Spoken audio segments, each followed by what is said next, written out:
52 अवतार में जब भगवान आए तो इतना सुंदर स्वरूप उनका, बहुत सुंदर स्वरूप था देवियों।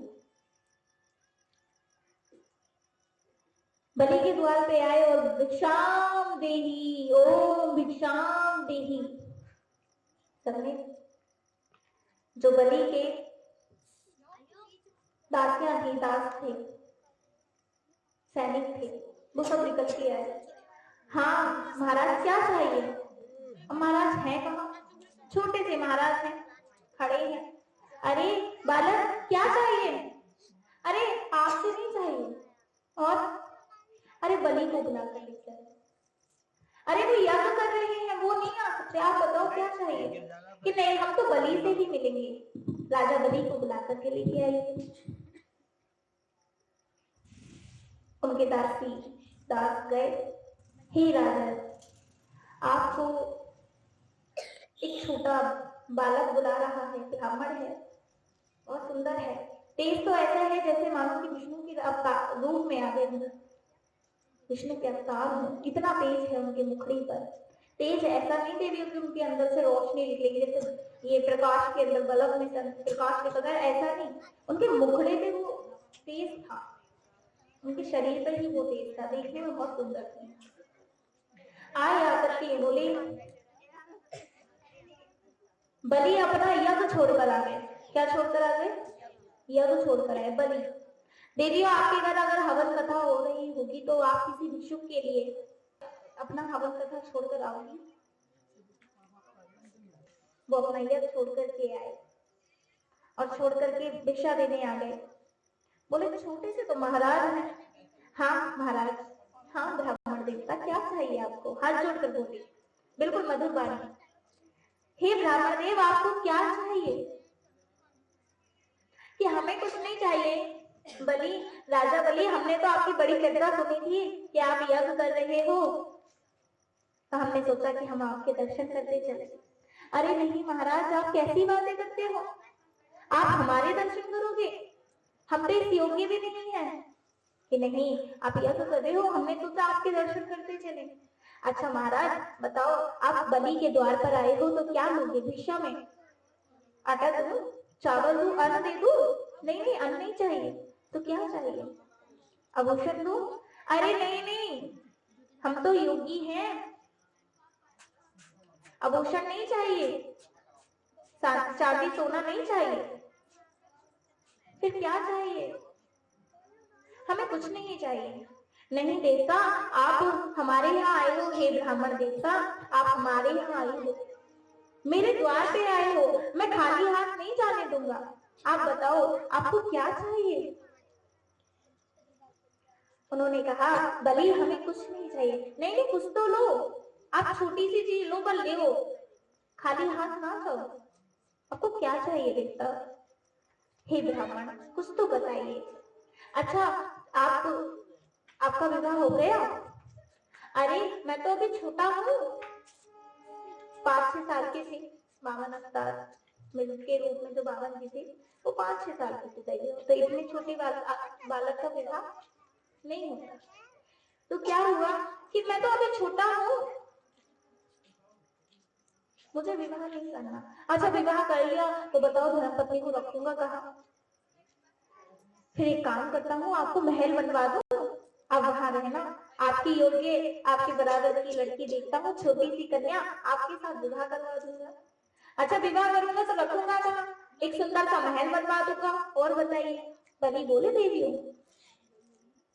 महल बनवा दोगे तो देखो विवाह होगा तो साधारण सी बात है, बच्चे भी होंगे या नहीं? बच्चे भी होंगे, तो फिर उनका लालन पालन कैसे होगा? भंडार खुलवा दो, राशन के भंडार है, अन्न के भंडार है, भंडार खुलवा दूं, आप एक आदेश तो दीजिए। अरे नहीं राशन नहीं चाहिए, बच्चे होंगे तो पढ़ाई लिखाई भी होगी, शिक्षा भी दी जाएगी, तो बताओ कहाँ भेजूंगा? आप कहो तो स्पेशल गुरुकुल बनवा दूं। अच्छा गुरुकुल भी बनवा दोगे? हाँ महाराज सब कर दूंगा, गुरुकुल बनवाऊंगा, आपका एक महल बनवा के दूंगा, आपका अकेले का महल होगा, सुंदर होगा, मेरे पास कोई कमी नहीं है, भगवान ने जितना दिया है बहुत है, मेरे लिए बहुत है। इसीलिए देवियों भगवान ने आपको जितना दिया है उसमें संतुष्ट रहो, और कर लेने की चाह में अपने आप को नर्क में ना पहुंचाओ, नहीं तो स्वान बन के रह जाएंगे हम। जैसे स्वान होता है, स्वान का अर्थ है कुत्ता, उसके जैसे बन के रह जाएंगे। वो भी चाहता है ना और कुछ नहीं होता। कोई एक दिन ऐसा आता है डंडा मार के भगा दिया जाता है। तो देवियों, उन्होंने कहा जब बच्चे होंगे तो उनकी मृत्यु भी होगी, फिर क्या करूंगा, फिर रोएगा कौन? अरे बलि बोले, अरे महाराज अजीब बात करते हो, अब रोने के लिए कोई ना मैं किसी को किराए पे बुलाऊंगा कि भाई ब्राह्मण देवता के बच्चों का ध्यान तो आए, आप आकर के रो जाओ। रोना तो आपको ही पड़ेगा ना।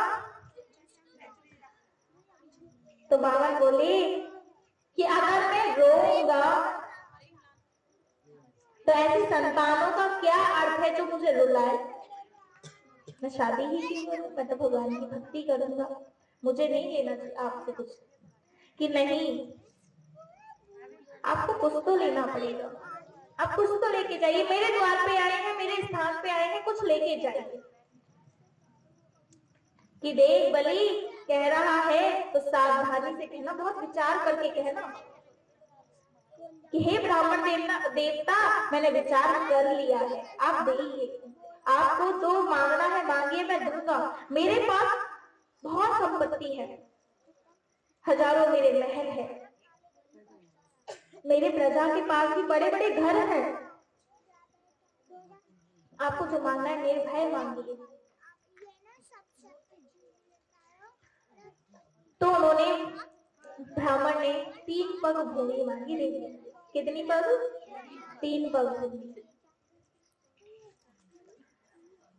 अब बलि जो थे उनके गुरु आ गए, उन्हें सावधान किया कि देख बलि सावधान हो जा, ये ब्राह्मण के रूप में विष्णु आए हैं, तेरा सर्वस्व ले जाएंगे, तुझसे सब कुछ ले जाएंगे। अरे 3 पग भूमि चाहिए, 3 पग भूमि तो छोटी सी होती है, आप तो वैसे भी छोटे से हो, 3 पग भूमि तो 1 2 3 छोटी सी भूमि हो जाएगी। अच्छा एक काम कीजिए, आप ना मेरा एक महल ले लीजिए। नहीं नहीं मुझे 3 पग भूमि ही लेनी है, देना है तो दे, नहीं तो मैं आगे बढ़ू। अरे नहीं नहीं महाराज रुको तो सही। अच्छा कुछ नहीं चाहिए तो एक काम करो, 3 पग भूमि ले लो और 16 तो चांदी सोना भी ले लो। अरे नहीं चांदी सोना नहीं चाहिए, भूमि ही चाहिए, 3 पग भूमि देनी है तो देना, तो मैं आगे बढ़ू। कि हे देवता, हे ब्राह्मण, 3 पग तो बहुत छोटी है, आप कहो तो एक सुंदर सा महल बनवा के दूंगा। नहीं नहीं मुझे कुछ नहीं चाहिए, मुझे 3 पग भूमि ही चाहिए। कितनी पग? 3 पग भूमि चाहिए। अब देवियों, जो बलि के गुरु कौन थे बताइए? शुक्राचार्य जी महाराज थे ना।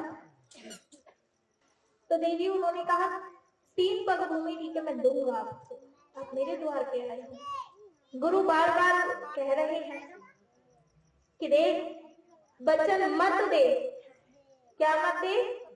वचन मत दे, क्योंकि तेरा सब कुछ ले जाएगा ये। भगवान ने कहा इशारों में, देखो हमारे बीच में मत आओ, नहीं तो महंगा पड़ जाएगा। वो गुस्से में चले गए, श्राप भी दे गए कि जब सर्वस्व लुट जाएगा, तेरा सर्वस्व लुट ही जाएगा, तो मेरी बात नहीं मानना ना, तेरा सर्वस्व लुट जाएगा। इतना कह के जब वो गए देवियों, तो जब भगवान ने कहा कि हमें संकल्प दो, क्या दो? संकल्प दो।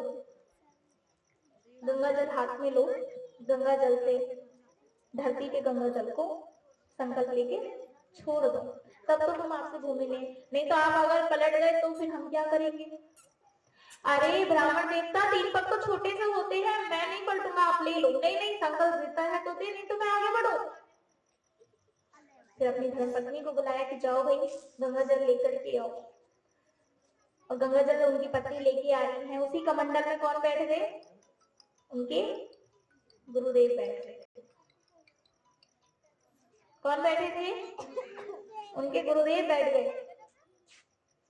अब जब वो गंगा जल हाथ में ले रहे थे तो उस लोटे से जल आता नहीं था। तो गुरुदेव ने उसका रास्ता रोक रखा था कमंडल का। तो भगवान ने एक छोटा सा जमीन पर से तिनका उठाया और उठा के उस पात्र में डाल दिया, और जैसे ही उस पात्र में डाला तो उनकी आंख में जाके वो लग गया, तो वो एक आंख उनकी चली गई, एक आंख फूट गई। भगवान ने सावधान करा, देख अभी तो एक ही गई है, अगर तुम नहीं माना तो दोनों आंखें चली जाएंगी, इससे अच्छा ये है कि तू इस मेरे मार्ग से हट जा। उसने वो चले गए उनके गुरुजन। फिर उन्होंने गंगा जल लिया, गंगा जल से संकल्प लिया और धरती पर छोड़ दिया। जब धरती पे छोड़ा देवियों, तो भगवान ने अपना स्वरूप दिखाया बलि को। पहले पग में उन्होंने पूरा आकाश नाप दिया। भगवान ने जब पहला पग भूमि ली ना, पूरी आकाश नाप दिया। कितना बड़ा ये आकाश है, जहां देखो कम अंत ही नहीं होता। पूरे एक पग में आकाश नाप दिया, दूसरा पग में पूरा ब्रह्मांड नाप दिया, तीसरा पग बचा ही नहीं रखने को। तो बलि से कहा, तू बहुत कह रहा था ना 3 पग लो, 3 पग से अधिक ले लो, एक महल दे दो, बनवा दूंगा, ये करवा दूंगा। अब दे, तीसरा पग कहाँ रखवाएगा?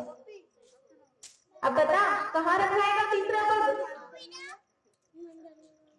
तो उन्होंने क्या कहा हंसते हुए, देवियों आपसे यदि कोई आपकी 100 रुपए भी मांगेगा ना दान में, ये ज्यादा से ज्यादा चांदी सोना कोई मांगेगा ना, तो आपकी आंखें लाल पीली हो जाएंगी, क्रोध करने लगेंगे। पर बलि ऐसे थे कि उनसे सब कुछ ले लिया, फिर भी वो क्या हंसते हंसते कह रहे हैं, हे प्रभु आपने मेरा सब कुछ ले लिया, पर जो देना चाहिए था मुझे वो तो मैंने दिया ही नहीं। वो है ये मेरा शरीर, मेरा शीश, तीसरा पग अपना मेरे शीश पे धरिए, शीश पे रखिए तीसरा पग। तो भगवान ने तीसरे पग में बलि को भी नाप दिया। तो ऐसे होते हैं दानवीर, भगवान के भक्त ऐसे होते हैं जो कभी दान करने से पीछे नहीं हटते।